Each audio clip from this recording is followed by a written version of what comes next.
Hey, just for starters, let me ask you guys this. As an audience, is it weird to see a person with actual talent host this show?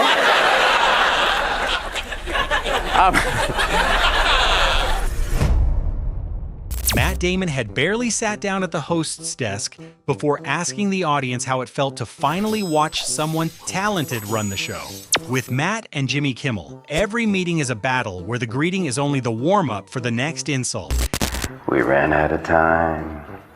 Oh, that's pretty funny. That's pretty funny. If you enjoy the kind of friendship where nobody pulls their punches, hit like and subscribe. Can I help you? What do you want? Just calm down, man. I missed the last category. The funniest thing is that Matt does not need to win an award to make Jimmy the loser. He only has to step onto the stage, ask one perfectly placed question with just enough fake concern, and stand there enjoying the moment Jimmy has to confirm his own defeat in front of the entire room. No, I don't get a trophy then. Are you finished? You done? Wait, who did get a trophy? Who won? John Oliver, he was just out here. What do you mean who won? Yes. They know. An explanation that should have closed the story becomes a shovel for Matt to dig even deeper. He keeps pressing as if he truly does not understand who got to hold the trophy, while his entire face makes it clear this investigation has only one goal: to keep Jimmy sitting in the pain longer than necessary. How about, he's a big loser. Big round of applause for him. Big loser. No, I don't want a big round of applause. I don't need... Then Matt pulls the audience into it too, turning one man's failure into a collective celebration ritual. The more Jimmy rejects the applause, the more necessary it feels. In this relationship, the person being mocked almost never gets to decide when the joke is over. That right belongs to whoever is holding the microphone, or simply whoever is more stubborn. Never mind. Oh, hey, Jimmy. Yeah. Tell your mom I like them apples.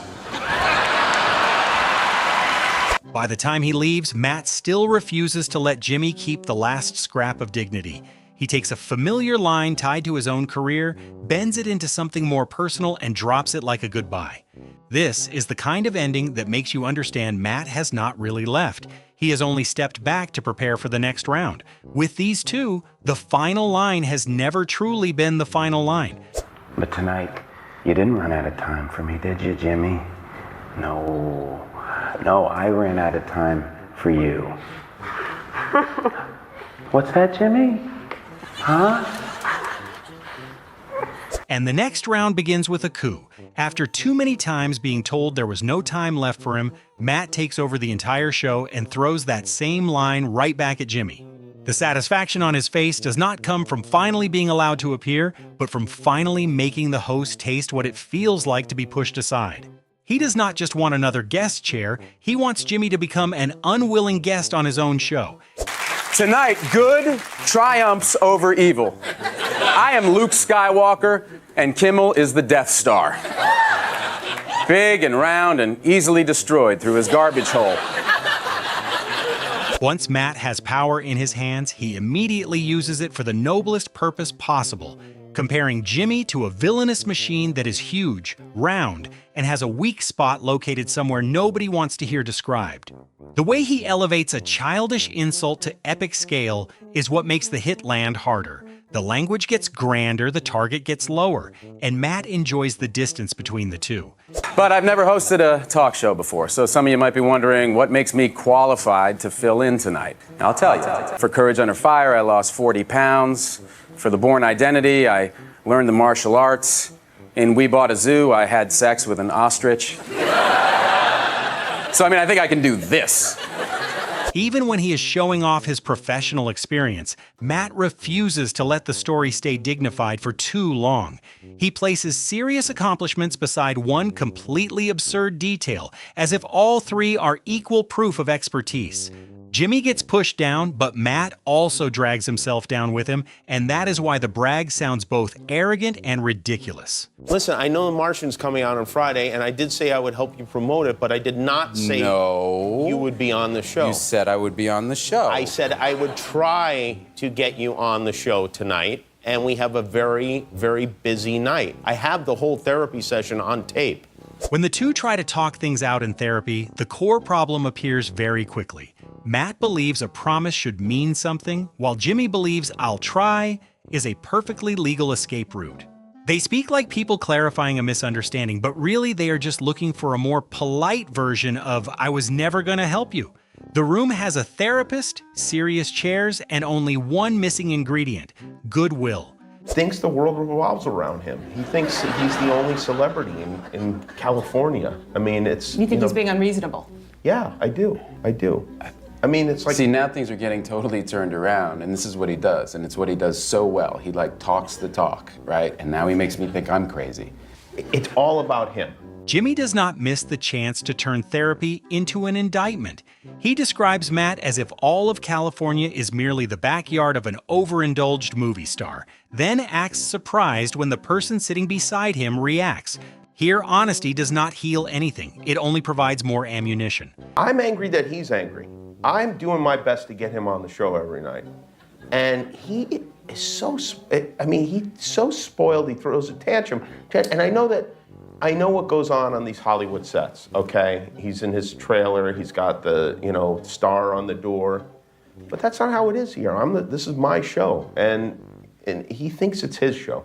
The more Jimmy tries to explain, the more he sounds like someone enjoying every accusation. He says he is angry because Matt is angry, then immediately describes him as someone who throws tantrums. That is their perfect loop. Each one declares himself the victim, as long as he gets to call the other person childish first. So Jimmy, let's start with you. I hope you know that where I'm coming from is that I have been trying to get you on the show. I've been trying really hard, and I feel like you don't appreciate it. But I will try harder in the future. If this is important to you, I will try to get you on the show. Just not tonight, because this counseling thing has gone on for a pretty long time. The final attempt at reconciliation almost sounds sincere until Jimmy gently places the bomb at the end of the sentence. He will try harder, just not tonight. Matt is handed hope and then has it taken back right in front of him. If passive aggression could wear a suit, sit up straight, and speak in a soft voice, it would look exactly like this. Jimmy even manages to make rejection sound like emotional progress. Well, there's a story there. It's court ordered. Okay. It's court ordered because I live in Jimmy's place of work. And can I just say right there, he doesn't live at my place of work. I live there. He comes to my place of work. It's technically stalking. It's not if you're invited. The judge was very clear about that. If you just stopped inviting me, then maybe I wouldn't come. But you invite me every day. You say I'm going to be on the show, and I've never been on the show. Okay, and so I took matters into my own hands. By another counseling session, the absurdity has escalated from professional disagreement to something that might require a court order. Matt calmly says he lives where Jimmy works. Jimmy immediately corrects him that this is not living together, it is stalking.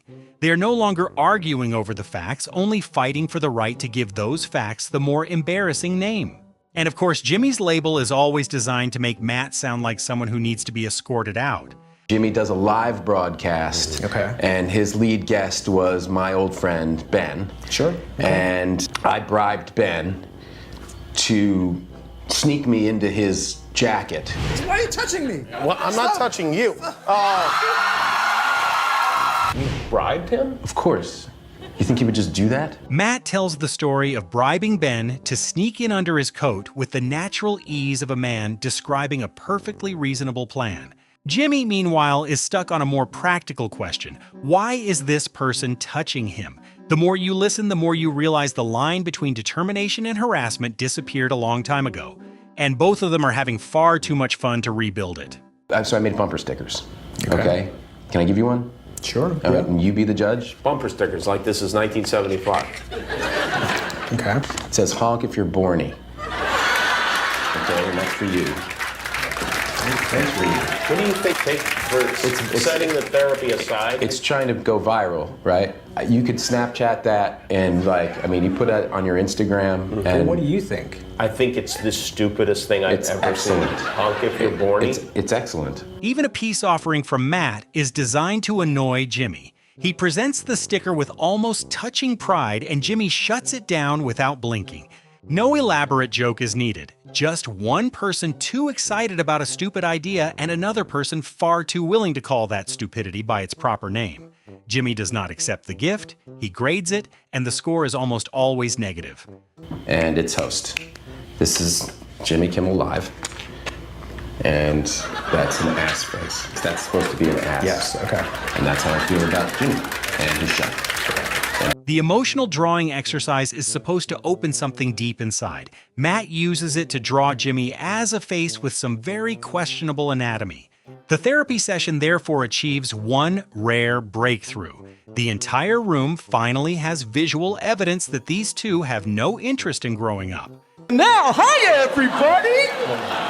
Hold on a second. Who's under that head? Take that head off. Nope. Take it off. Nope. Take off the head. Take the head off.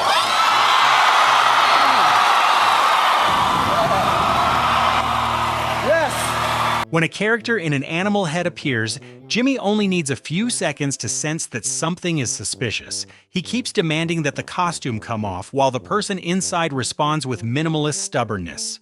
This is one strange strength of the feud.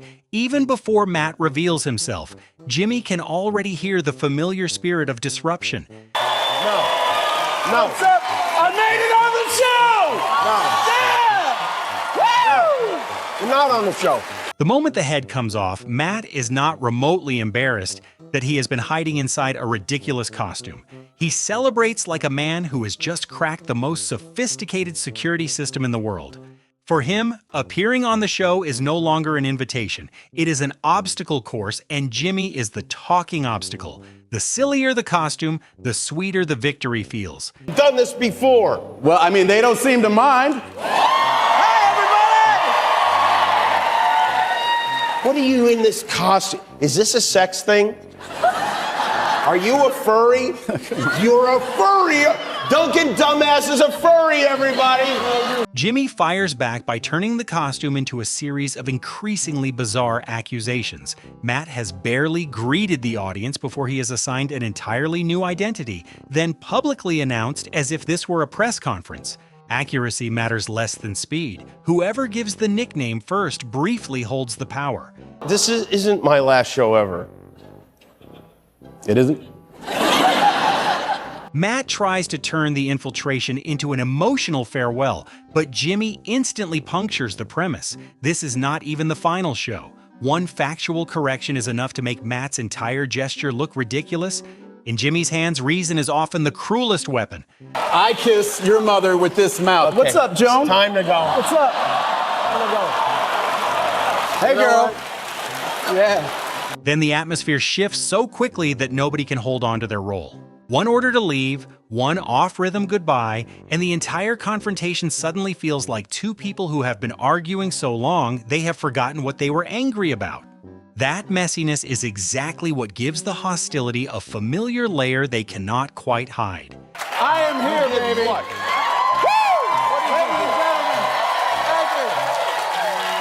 I have traveled far and wide through waves and war to save this audience from mediocrity. If the animal costume was not enough, Matt raises the scale of the intrusion to a full Trojan horse. He appears with the tone of a hero arriving to save the audience from mediocrity. Jimmy responds with an accusation of trespassing, and Matt does not miss a beat before turning the host's face into the crime scene. In the end, the giant prop only exists to serve one short, fast, perfectly childish comeback. Oh my God. Did you do this movie specifically so you could sneak into this room in a Trojan horse? That is the saddest thing I've ever heard. What a loser you are. Jimmy looks at the entire elaborate plan and chooses the sorest possible point. A movie star making a whole film just to have an excuse to sneak onto the set is pretty sad. He does not deny the effort. He lowers it into evidence of desperation. And of course, calling Matt a loser is the most reliable way to make the story keep escalating. Jimmy does not ruin the plan. He changes its meaning until success sounds like failure. No, I did this movie so I could say that horse is a Trojan, which is something your dad should have used on his... on his little wiener instead of having you. Matt responds with one long insult that travels through the horse, Jimmy's father, and a decision that apparently should have happened before Jimmy existed. This is no longer a rebuttal. It is a guided tour through every place that could make the other person lose his composure. The more absurd it gets, the more frighteningly serious Matt sounds. My father has a huge penis, I'll have you know. Jimmy only needs 2 seconds to find an even more ridiculous response while also defending his family honor in a way nobody asked for. That is why these two rarely have a clear winner. Every time one blow seems to end the game, the other person drags the standard one floor lower. Go. Your noodle is soft! That's not what your mom said. Even a soft stick can become an excuse for Matt to drag Jimmy's mother into the fight. No topic is too small to be weaponized, and no sentence remains harmless after passing through his mind. Jimmy may build the whole show, but Matt always finds the back door that leads straight to a schoolyard joke. Yeah. You're not on the show. Oh, really? I'm not on the show. Okay, No. well, because it seems like I am. Hi, Jimmy's audience. Hi, everybody. Jimmy tries to regain control by making the simple statement that Matt is not on the show. Matt only looks around, greets the audience, and lets reality mock that denial by itself. Maybe this is the cleanest image of their entire feud. One man controls the rules, the other keeps appearing until the rules become meaningless. Jimmy can deny him guest status, but he cannot deny the person standing right in front of the camera. Matt Damon and Jimmy Kimmel have kept this rivalry alive because both of them understand exactly how far the other will push the joke. Jimmy builds the barricade, Matt finds a way to crawl through. The more grandly Matt appears, the harder Jimmy tries to turn it into something pathetic. They do not protect each other's image, and they barely bother protecting their own, so every meeting feels both combative and familiar. Behind all the insults are two people willing to look ridiculous so the other one can land a better comeback. Comment with your favorite moment, hit like and subscribe for more verbal battles where nobody is willing to admit defeat.